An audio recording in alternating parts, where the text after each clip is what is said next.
Hello सर्वांना. आज मी सानूसाठी ड्रायफ्रूटचे लाडू केले होते, पण त्याआधी संध्याकाळची वेळ झाली होती.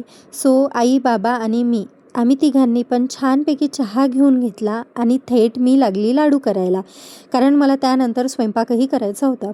सो सगळ्यात पहिले मी जे आहे ते वाटीच्या प्रमाणाने काजू घेतले. 1 वाटी काजू, 1 वाटी बदाम आणि 2 वाटी जे आहे ते मखाने घेतले. आणि पावसाळ्याचं काय होतं, थोडं मॉइश्चर राहतं. सो मी जे आहे ते ड्राय रोस्ट करून घेतले छानपैकी आणि त्याच्यानंतर जे आहे ते थंड करायला घेतले. आमच्या इकडे ना सध्या थंडावा भरपूर आहे. सो हे लाडू जे आहे लहान मुलांसाठी खूप पौष्टिकही आहे. याच्यात जे आहे मी जास्त काही असं टाकले नाही. बेसिक जे आहे वस्तू त्या घेतल्या आहे. सो त्याच्यानंतर जे आहे माझं जे खोबरं होतं ते थोडंफार ओलसर होतं. सो मी ते जे आहे छान बारीक करून घेतलं, जेणेकरून ते हातानेच क्रश होणार.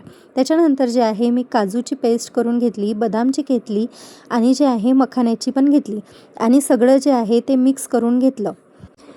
आणि कसं असतं ना, लहान मुलांनी हा एक लाडू खाऊन जरी शाळेत गेलं ना, तरी त्यांना खूप आधार राहतो. हे बघा, ही खोबऱ्याची जी पेस्ट आहे ना, ही एकदम हाताने क्रश होणार अशी करून घेतली आणि ते सगळं मिक्स करून घेतलं.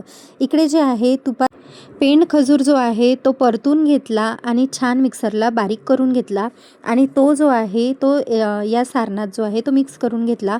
त्याच्यानंतर थोडंसं तुपाचं मोहन टाकलं आणि काय होतं ना, पेंड खजुरामुळे जे आहे गोळे गोळे होतात. सो हाताने खूप छान जे आहे ते मिक्स करून घ्यावं लागतं आणि त्याच्यानंतर जे आहे छोटे छोटे लाडू करून घेतले. छोटे छोटे लाडू केले की कसं ना, लहान मुलांना पण इझिली ते खाता येतात. आणि माझ्या सानूच्या ना इकडे अशा मस्त्या सुरू होत्या, हे काढून दे, ते काढून दे आणि दिवसभरही ना हे असंच काहीसं सुरू असतं. सो इकडे मी छान असे लाडू वळवून घेतले आणि हे जे आहे ना डब्यात भरून घेतले. तुम्हाला जर आवडले असेल ना तर प्लीज लाईक करा. बाय.